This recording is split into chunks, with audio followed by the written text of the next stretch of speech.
Hello everyone, welcome and welcome back to my journey blog video. तो आज हमारे दिन की शुरुआत हो रही है शाम के 6 बजे से।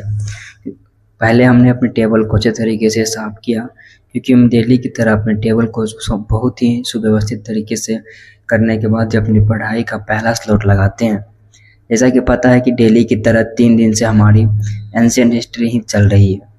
तो एंशिएंट हिस्ट्री में आज फिर से मेरा पहला स्लॉट होगा, जिसमें हमने सिंधु घाटी सभ्यता खत्म हो चुके थे। आज उनसे नेक्स्ट टॉपिक वैदिक सभ्यता चलने वाले हैं। और जो भी लोग हमारे साथ या हमारे भाई बहन जो देखते हैं वीडियो, बहुत तादाद में ज़्यादा लोग ही देखते हैं जितने अपेक्षा नहीं किए थे। उन लोगों से अगर आप भी कंपटीशन की तैयारी कर रहे हो तो आपसे बस 2 ही सवाल है कि वेद किसने लिखा और वेद कितने प्रकार के होते हैं।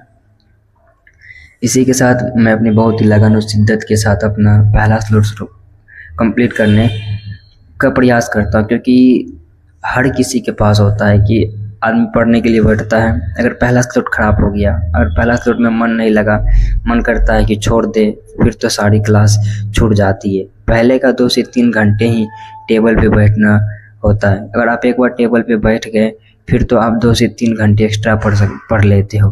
फाइनली तो हमारा ख़त्म हो चुका था। फिर आजकल हम थोड़ी अपनी, क्योंकि दिल्ली यूनिवर्सिटी में पढ़ते हैं तो यहाँ इंग्लिश हर बच्चा हर टीचर बोलते हैं। उनकी भाषा व उनकी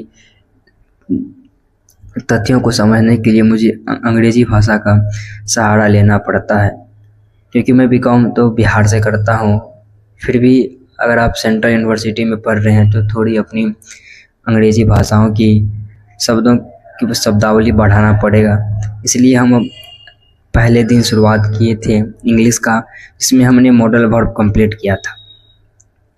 क्योंकि मॉडल वर्ब आदमी बचपन से पढ़ता है, लेकिन वो नहीं जो कि पढ़ाई बस रह जाए, ऐसा पढ़ाते हैं कि जो काम आए।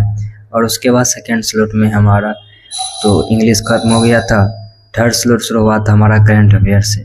करंट अफेयर्स आपको पता ही होगा कि एससी सर करते हैं, जो बहुत ही बेहतरीन है। पहले केजीएस के प्लेटफॉर्म पे पढ़ाते थे, लेकिन किसी कारण आंतरिक हुआ, उन कारणों से या कुछ भी हुआ हो, इन्होंने छोड़ दिया। लेकिन बट वो टीचर अच्छा था जिन्होंने करंट अफेयर्स को पढ़ाया है। अभी ये जो टेडिया के प्लेटफॉर्म पे पढ़ा रहे हैं, मैं फिर भी इनका लेक्चर लेता हूँ और बहुत ही बेहतरीन तरीके से, क्योंकि करंट अफेयर्स एक ऐसा चीज़ है जो एक दिन में नहीं हो सकती। करंट अफेयर्स को सीखने और जानने के लिए कम से कम आपको 1 महीना लगातार करना पड़ेगा। ये होता है कि कुछ दिन ऐसा भी लगता है कि करंट अफेयर्स हमारी बस की बात नहीं है, हमसे नहीं होगी। ये गलत है। आप डेली आज से 1 महीने करिए, आपको करंट अफेयर्स इतनी ज़्यादा समझ आएंगी और क्या चल रहे हैं वो आपको इतना बेहतरीन आ जाएगा कि आप किसी को भी समझा सकते हो। फाइनली तो हमारा स्लॉट कंप्लीट होने ही वाला था कि आप लोग टाइमिंग भी देख सकते हो कि रात की 3:20 हो रहे थे।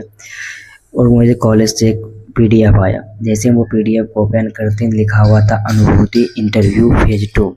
यह देखते ही मैं शॉक हो गया कि मेरा नाम दूसरे ही लिस्ट में कैसे आ गया, और इंटरव्यू तो कल ही है।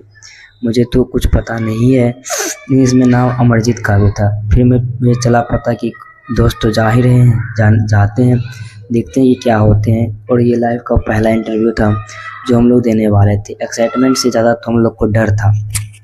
फिर भी किसी तरह बहुत संस्थानों का इंटरव्यू देखते हैं, बट दृष्टि का इंटरव्यू देखने के बाद मुझे पता चलता है कि कैसे इंटरव्यू करना है, कैसे बैठना है, कैसे चीज़ों और टीचरों से इंटरेक्ट करना है और बातें करना है।